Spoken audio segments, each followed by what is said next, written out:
بەستێنە کۆمەڵایەتیەکانی شکڵگرتنی شۆڕشی 1357 ئێران و هۆکارەکانی شکستهێنانی بەشی پێنجەم و کۆتایی. لە بەشەکانی پێشووتری ئەم بابەتەدا باسی بەستێنە بابەتی و کۆمەڵایەتیەکانی شکڵگرتنی شۆڕشی 1357 ئێرانمان کرد.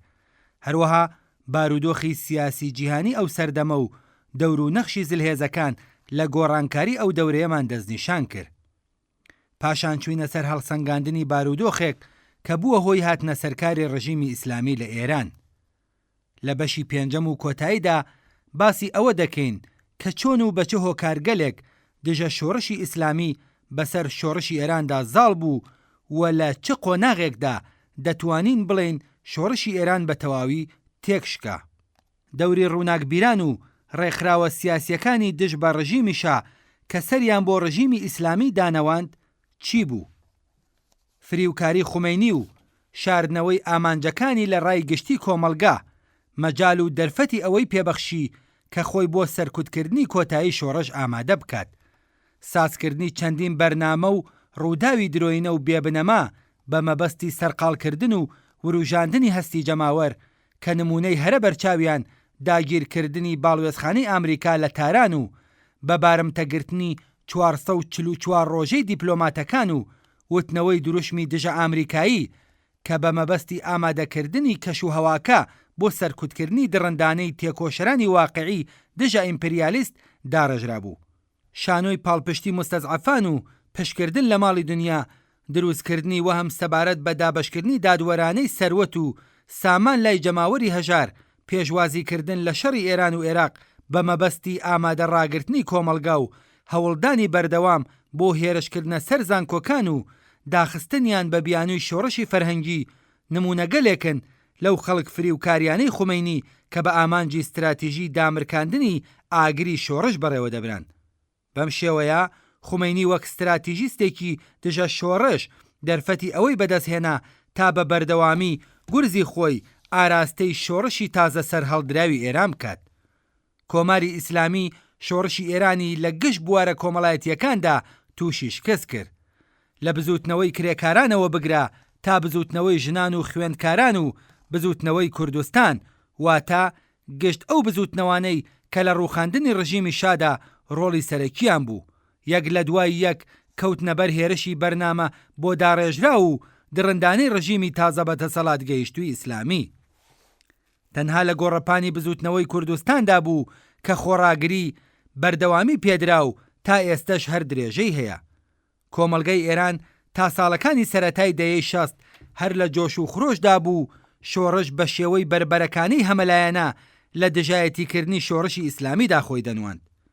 بەڵام ڕژیمی ئیسلامی چۆن توانی شۆڕش سەرکوت بکات؟ هۆکارەکانی ئەم ڕووداوە لە هەڵەکانی ڕۆناکبیران و هێزە سیاسیەکان تێپەر دەبێت و پەیوەندی بە گۆڕانی هاوسەنگی هێزی شۆڕش و نەیارانی شۆڕش پاش ڕاپەڕینی ڕێبەندانی 57ەوە هەیە. لەسەر لە بەیانی ڕۆژی 22 ڕێبەندان بەملاوە لەلایەکەوە ڕەوتی ئیسلامی ڕیزەکانی خۆی ڕێخست و پتەوتری کرد و بە خێرایی ئەو دام و دەستگا دەوڵەتیانەی کە لەلایەن ڕاپەڕینەوە زیانیان پێگەیشت بوو نوێژەنی کردنەوە و گەشەی پێدان و ئامادەتر و ڕێک و پێکتر لە ڕژیمیشا دژ بە شۆڕش بەکاری هێنان.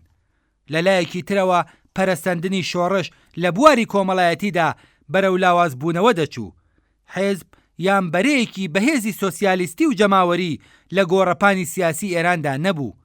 ڕێکخراوەیەکی سەرتاسەری و گشتگیری کرێکاری بوونی نەبوو. لایەنی ڕاستی هێزە سیاسیەکان واتە بورژوازی لیبراڵ سەلاحیەتی مێژوویی کۆمەڵایەتی و سیاسی پێویستی بۆ بوون بە بەدیلێک لە بەرامبەر ڕەوتی ئیسلامیدا نەمابوو. بێگومان نکۆڵی لە هەڵەکانی ڕووناکبیران و هێزە سیاسیەکان ناکرێت و پێویستە لە شوێنی خۆیدا پێداچوونەوەی زۆرتری بۆ بکرێت. ئەوەی کە حیزبی توودە و سازمانی ئەکسەریەت بوون بە ماستاوچی کۆماری ئیسلامی و بەم بۆنەوە لە مێژووی سیاسی ئێراندا بەدناویەکی هەتاهەتاییان بۆ خۆیان تۆمار کرد. ئەوەی کە حیزبی ڕەنجبەران وەک ڕێبەرانی نەتەوەیی و دژە ئیمپریالیزم سەیری خومەینی و بەنی سەدری دەکرد و تا ئێستش تاوانی درەنگ تێگەیشتنی خۆی دەداتەوە. ئەوەی کە لیبراڵەکانی بەرەی نەتەوەیی واتە جبهەی ملی بە کاسەلیسی حکوومەتی ئیسلامی یان بەوتەی مێهدی بازرگان بە ژیانێکی لاوازی خائینانە ڕازی بوون و بەرەو مەرگی سیاسی خۆیان هەنگاویان هەڵگرت. هەڵبەت بەداخەوە گشت ئەمانە دیاردەگەلی واقعی بوون و لە ئاستی خۆیاندا زەرەر و زیانیان ئاراستەی شۆڕشی ئێران کرد. بەڵام بە تەئکید نابێ هۆکارە بنەڕەتیەکانی شکستهێنانی شۆڕشی ئێران لە کردار و وتاری ئەم هێز و ڕووناکبیرانەدا ببینین. چونکە بۆ چوونە دواکەوتوەکانی جەلالی ئالی ئەحمەد و شەریعەتی و کەسانی وەک ئەوان پێشتر ئەرکی خۆیان بۆ ڕازاندنەوەی سیاسەتی خومینی و ڕەوتە ئیسلامیەکەی بە باشترین شێوە ئەنجامدا بوو. کاری سەرکوتکردن و پاشەکشە پێکردنی شۆڕش لەم قسانە ترازا بوو. دەستگای تازەی سەرکوت وەڕێکەوت بوو وە گەیشت بووە قۆناغێک کە تەنانەت مەجالی هەڵەکردنیشی بە ڕووناکبیران نەدەدا. ڕژیمی ئیسلامی نەتەنیا هێز و هەڵسوراوانی سیاسی بەڵکو بە تەواوەتی بوونی بزوتنەوە پێشکەوتن خوازە کۆمەڵایەتیەکانی کردبووە ئامانج. بە ناوی نیعمەتی ئیلاهیەوە بە مەبەستی میلیتاریزەکردنی کۆمەلگەی ئێران پێشوازی لە شەڕی عێراق کرد. نەتەنیا شۆڕاکرێکاریەکانی لە ناوبەر بەڵکو کارگەکانی داخست و کرێکارەکانی ڕەوانەی گۆڕەپانی شەڕ کرد. لە ئیسفەهان و بەندەر ئەنزەلی و تاران و شوێنەکانی تر کرێکارە بێکارە ناڕازیەکانیان بەر دەستڕێژی گولا. نەتەنیا نوێنایەتی هێزە سیاسیەکانیان لە زانکۆکان کۆکردەوە بەڵکو زانکۆکانیان داخست و ئەساسی بزوتنەوەی خوێندکاریان سڕیەوە.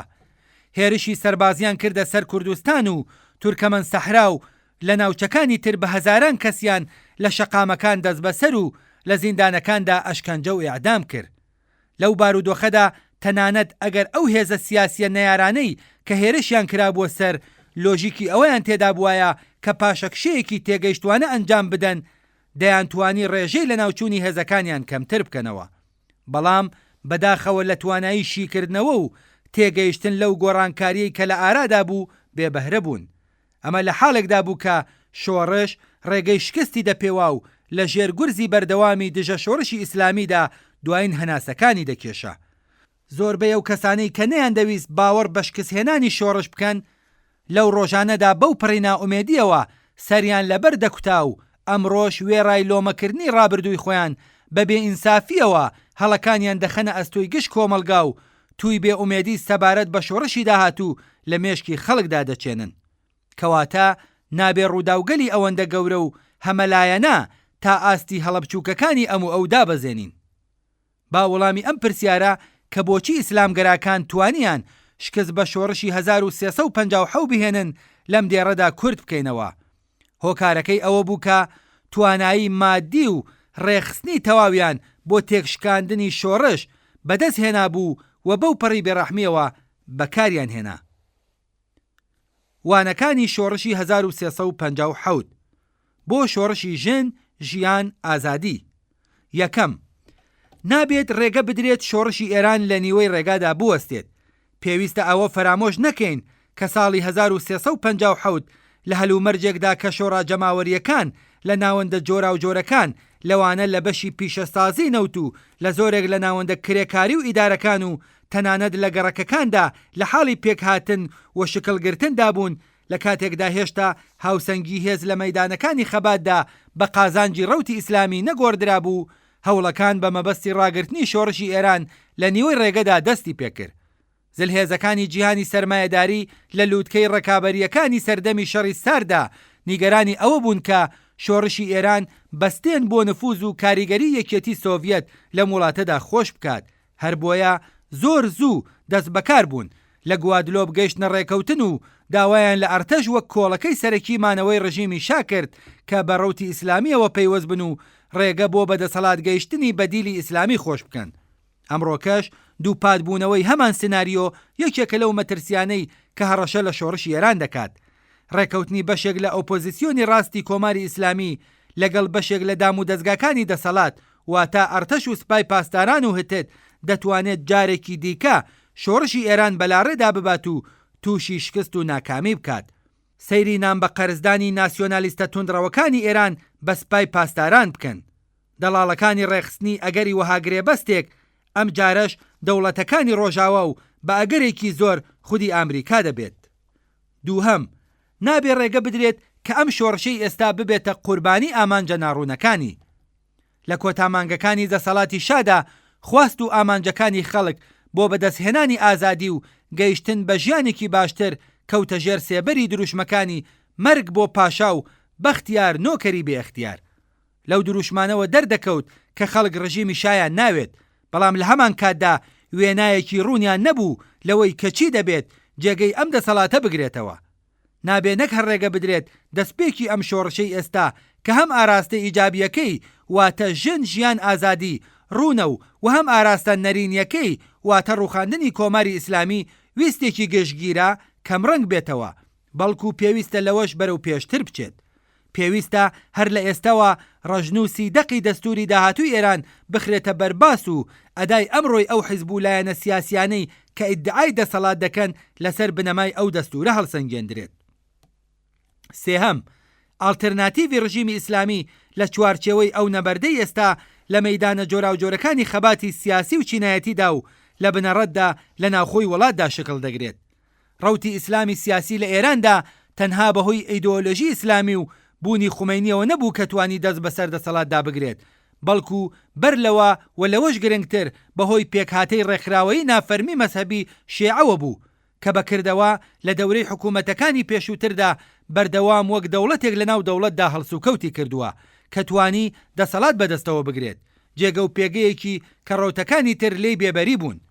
ئەم شۆڕشەی ئێستای ئێرانیش بۆ سەرکەوتن هیچ ڕێگایەکی نییە جگەلەوەی کە دەبێ پرۆسەی ڕووخاندن لە هەمان کاتدا پرۆسەی شکل پێدان بە شێوازی دەسەڵاتدارەتی داهاتوو بێت. واتە لە چوارچێوەی خەبات بۆ ڕووخاندنی کۆماری ئیسلامیدا پێویستە دامەزراوە نظامیەکانی نوێش بنیاد بنرێن.